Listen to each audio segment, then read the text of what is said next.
नमस्कार, उत्तर प्रदेश एक्सप्रेस में आप सभी का स्वागत है। मैं हूं आपके साथ कविता पांडे। बुलेटिन की शुरुआत बड़ी खबर के साथ करेंगे, जहां इंडिया गठबंधन को एक और झटका।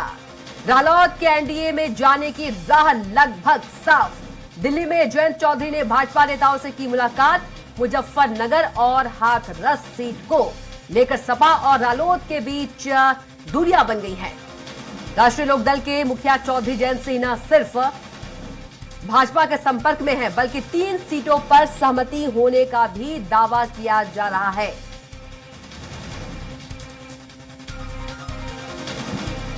तो दिल्ली में जयंत चौधरी ने भाजपा नेताओं से मुलाकात की है। सपा और रालोद के बीच दूरियां बनी हुई है।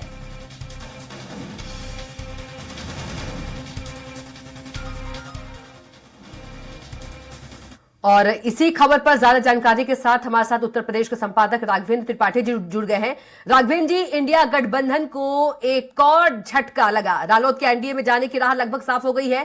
किस तरह से देखते हैं इसे?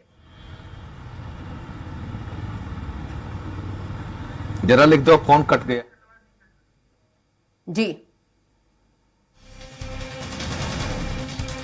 तो जयंत चौधरी ने भाजपा नेताओं से मुलाकात की।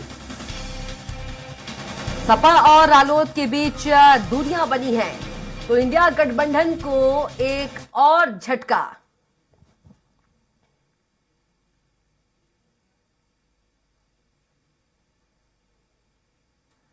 रालोद के एनडीए में जाने की राह लगभग साफ हो गई है।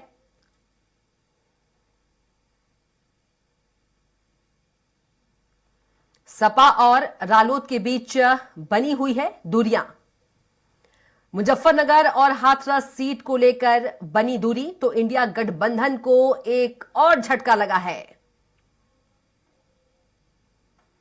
रालोद के एनडीए में जाने की राह लगभग साफ होती हुई दिख रही है। जयंत चौधरी ने भाजपा नेताओं से मुलाकात की है।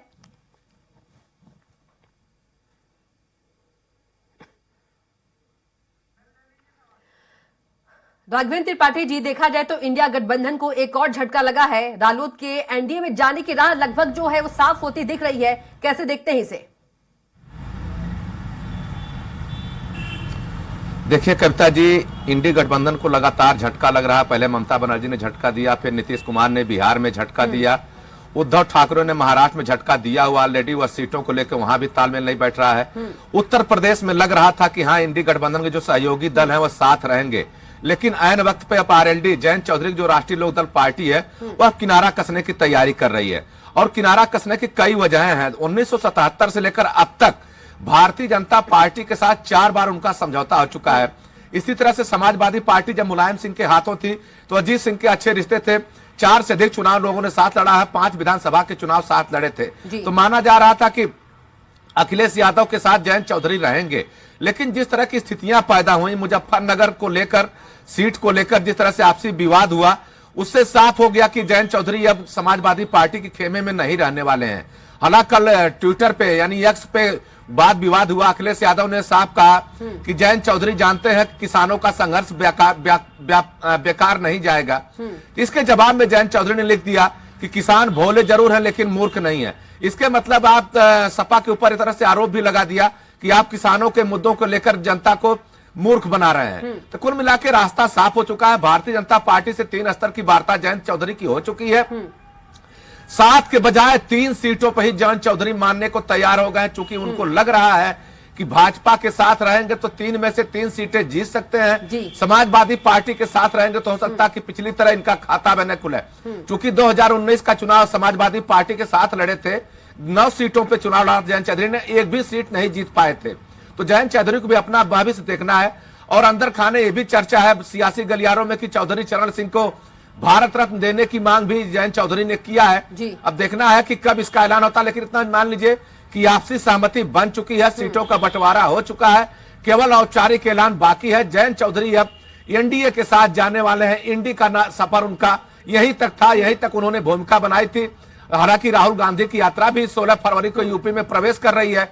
उसके पहले अगर गठबंधन का एक साथी कहीं कहीं अलग होता है तो इंडी गठबंधन खासतौर से कांग्रेस के लिए शुभ संकेत नहीं है। जी बिल्कुल राघवेंद्र जी, देखा जाए लोकसभा चुनाव से ठीक पहले जो इंडी गठबंधन है टूटते हुए नजर आ रही है, इसका सीधा असर लोकसभा चुनाव पर पड़ेगा।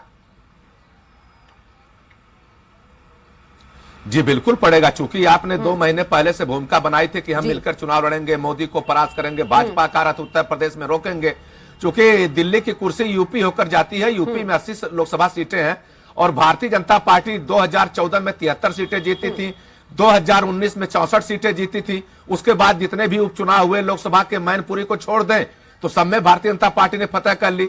विधानसभा का चुनाव 17 में भी जीता, 22 में भी जीता। तो भारतीय जनता पार्टी का एक जीत का आंकड़ा बता रहा है कि अभी इस समय यूपी में मुख्य मुकाबले में है और कांग्रेस को और समाजवादी पार्टी को, बसपा को, आरएलडी को मिलकर इनको रोकना था, लेकिन मायावती ने पहले साफ कर दिया वह किसी के साथ नहीं जाएंगी, अकेले मैदान में है। हाँ, जयंत चौधरी और अखिलेश यादव की जोड़ी बनी थी लेकिन वो भी बिखरती नजर आई।